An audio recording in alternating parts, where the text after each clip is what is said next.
కీర్తనలు 3, 5, 6 వచనంలో యెహోవా నాకు ఆధారము, కావున నేను పండుకొని నిద్రపోయి మేలుకొందును.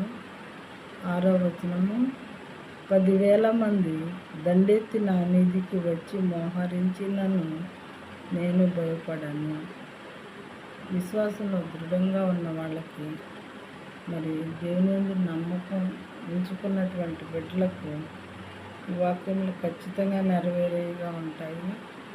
దేవుడు మనకు సహాయకుడు, గొప్ప తండ్రిని మనం కలిగి ఉన్నాము అనే విశ్వాసం మనకు ఉంటే ఈ వాక్యాలు మన కొరకు. ఒకసారి వాక్యం చదువుతాను. కీర్తన గ్రంథము 3వ అధ్యాయము 5, 6 వచనంలో యెహోవా నాకు ఆధారము.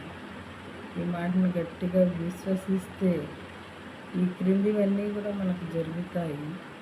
యెహోవా నాకు ఆధారము, కావున నేను పండుకొని నిద్రపోయి మేలుకొందును. 10,000 మంది దండెత్తి నా మీదికి వచ్చి మోహరించినను నేను భయపడను. మరి దావీదు రాజు గారు ఎంతో ధైర్యంగా ఈ మాటలు చెప్పారు అంటే ఆయనకి ఎంతో విశ్వాసం దేవుని యందు ఉన్నది కాబట్టి చెప్పగలిగారు. ఈరోజు నీవు నేను కూడా ఈ విధంగా దేవుని యందు ఆయన ఆధారం చేసుకొని జీవిస్తే మనకు కూడా ధైర్యాన్ని దేవుడు ఇస్తారు.